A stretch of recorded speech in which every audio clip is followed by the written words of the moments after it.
प्रभुसत्ता, भारत में प्रभुसत्ता किसमें निवास करती है? तो इसमें बताया गया है कि भारत के संविधान में संपूर्ण प्रभुत्व संपन्न शक्तियां निहित करने के संबंध में कोई विशिष्ट उपबंध नहीं है। भारत के संविधान में जो संपूर्ण प्रभुत्व संपन्न शक्तियां हैं उसे निहित करने के लिए कोई भी विशिष्ट उपबंध यहाँ पर संविधान में नहीं दिया गया किसमें रहेगी, किंतु संविधान की उद्देशिका में यह कहकर क्या कि हम भारत के लोग, क्या कहा, हम भारत के लोग इस संविधान को अंगीकृत, अधिनियमित और आत्मार्पित करते हैं। अंतिम वाक्य, ठीक। संविधान निर्माताओं ने इस वाक्य से, इतने ही वाक्यों से स्पष्ट कर दिया क्या कि संप्रभुता का वास कहाँ है, भारत के लोगों में, ठीक। संघ तथा राज्यों के बीच शक्तियों के विभाजन के बावजूद भारत में संप्रभुता अथवा संप्रभुता का कोई विभाजन नहीं किया गया है। भारत के लोग एक हैं और संप्रभुता का वास उन सब की इकाई में ही मौजूद है, ठीक। हम कहा नहीं करते थे कि भाई आदमी जो है यहाँ पर क्या है, संप्रभु है, सॉवरेन, ठीक है। जब आप चुनाव फ्री कर सकते हैं, अपने मन से कर सकते हैं, ठीक है, आप हर डिसीजन ले सकते हैं, हर तरह का, भाई चुनाव जब लोकतंत्र है, अपने ऊपर शासन करने के लिए आप एक सरकार का जब चुनाव कर रहे हैं और उस चुनाव में आपको पूरी स्वतंत्रता दी गई है, तो बचा क्या,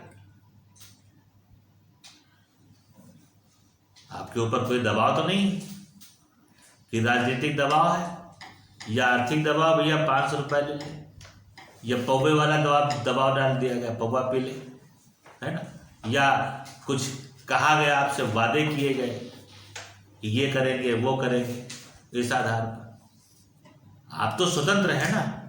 अगर आप स्वतंत्र अवस्था में चुनाव करते हैं तो एक संप्रभु व्यक्ति माने जाएंगे, और अगर आप किसी इस तरह के लोभ में या वशीभूत होकर के आप कर रहे हैं, तो जब आप संप्रभु नहीं है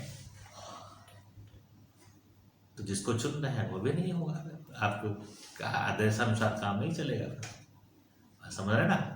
बस सीधी सी बात है। तो भारत के जो लोग हैं वही संप्रभु हैं, वही जो है प्रभुसत्ता उन्हीं के हाथ में है। जो लोग हैं वो जनता होगी या फिर जनता के अलावा लोग? नहीं, जनता के अलावा से मतलब क्या है? मतलब एक होता है नागरिकता जिसके पास होती है वो जनता कहलाएगी भारत की, हाँ ऑफिशियली, हाँ, और जो अन्य भी रहते हैं तो लोगों में वो नहीं आते। नहीं, लोगों में वो आते हैं, लेकिन यहाँ जब चुनाव की बात आती है तो नागरिक ही वो करेगा। यहाँ जो शब्द रखा गया इसकी बात होता है। हाँ, यहाँ जो भारत के राज्य क्षेत्र में जो है, यहाँ जो संप्रभु है, संप्रभु की जो बात कही गई, वो जो चुनावों में भाग ले रहे हैं, समझ रहे हैं? क्यों?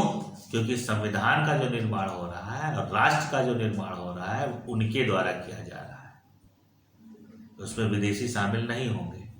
विदेशी शामिल हो गए तब तो फिर कहाँ संप्रभु रहेगा? नहीं, तो शब्द की जगह वहाँ पे लोग की जगह जनता होना चाहिए कि? नहीं, लोग और जनता एक ही जैसी चीज है। हाँ, ठीक, बस नागरिक में फर्क आ जाता है। जब नागरिक बोल देते हैं तो इसका मतलब है कि वो जो भारत के राज्य क्षेत्र में तो आर्टिकल 5 से 11 के बीच जो उपबंध दिए गए हैं उनको पूरा करते हुए जो रह रहा है। तो निर्वाचन में चुनाव में तो वही लोग भाग लेते हैं जो नागरिक होते हैं, हाँ, लोगों में तो सारे आ जाएंगे। हाँ, लोग में सारे आएंगे। तो इस शब्द पे जो है, इस शब्द पे आक्षेप करने की जगह नहीं, आक्षेप करने की जरूरत नहीं। देखिए, तो इस तरह के शब्द बोले जा सकते हैं, जैसे हम भारत के लोग शब्द है, तो हम भारत के लोग का क्या मतलब, पहले ध्यान समझिए, हम ध्यान समझ लीजिए, अब छेड़ दिया तो समझ ही लीजिए। हम भारत के लोग, शब्द है भारत, भारत मतलब इंडियन कॉन्स्टिट्यूशन, लोग का मतलब आर्टिकल 5 to 11, इस बीच में जो वो बंद है, ठीक। कैसे लोग? भारत के कौन से लोग? जो इस बीच में, भारत का मतलब कॉन्स्टिट्यूशन, ठीक है, संविधान, और इस बीच में 5 से 11 के बीच में जो उपबंध है, इनको जो फुलफिल कर रहा है वो लोग। संविधान बड़ा अजीबोगरीब है, इसके एक एक शब्द को पकड़ना समझना पड़ेगा, तब समझ में आएगा। लॉ में जैसे नहीं होता है, लॉ ही तो है, कॉमा लग जाता है बस। अच्छा, थे कि गए थे गए थे, लो, थे और गए थे, से और पर, कहानी बिगड़ गई। से और पर में कहानी बिगड़ गई। बात समझ में आ गई? तो यहां शब्द ये दिया कि हम भारत के लोग, काहे के लोग, कहाँ के, भारत के लोग। और भारत में मीन्स सीधी सी बात, उसी से तो गवर्न हो रहा है, पूरा चल रहा है, ठीक।